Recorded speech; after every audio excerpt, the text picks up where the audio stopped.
Hello and welcome to Michael's Minty Music for today. Today we review Avril Lavigne's most recently released 2022 album, Love Sux, spelled like that. It's pretty good, definitely one of her better albums, but not anything outstanding, I would say.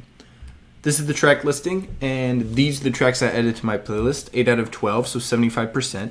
This album's pretty good. Most of the songs are good, and it flows alright. Unfortunately, most of the songs sound the same. But fortunately, they still sound good, so it's all the same song, but it's not a bad song. So this album is a more classic early 2000s rock sound, which I like, but it's not particularly outstanding or anything. It's nice to hear in 2022, but it lacks some of the sort of oomph of the early 2000s. It's sort of a throwback album doesn't really work with the sound. The original is still better, I think. The flow is pretty alright. It's pretty high energy overall. Honestly, a really slow track would be nice towards the middle of the album, but there are some mid-speed tracks towards the back that give some depth to it. So it's alright, but it's definitely not the pinnacle of album construction or anything. Most of the songs are just high energy, which is fine. It's good. Overall, it's a good album. Not anything super special, but I mean, it's worth listening to, so definitely not bad. There were 2 singles released before the album, Bite Me and I Love It When You Hate Me, featuring Black Bear. I've never heard of that artist, but you learn something new every day.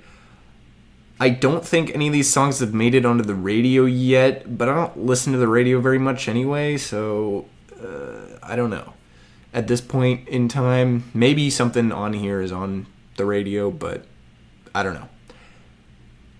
My favorite song here is, I gotta go with the title track right in the middle of the album. Definitely one of the best songs on the album.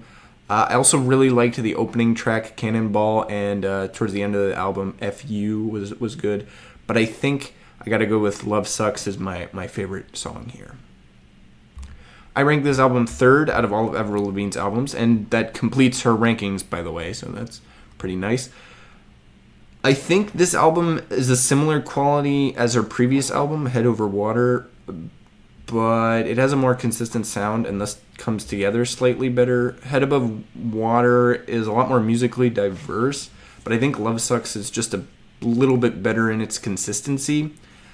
But I don't think this album is as good as her first 2 albums. It's close to the same level. It's just that both of those albums are a bit more interesting in their sound and thus kind of come together a bit better. They kind of have a more wider range of sounds as well.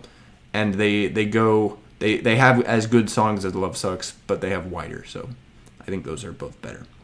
Additionally, this album doesn't take my top spot from 2022. That stays with Imagine Dragons' Mercury Act 2, which is good, and I like it, but I definitely feel like if there was an outstanding album, it could probably take this spot.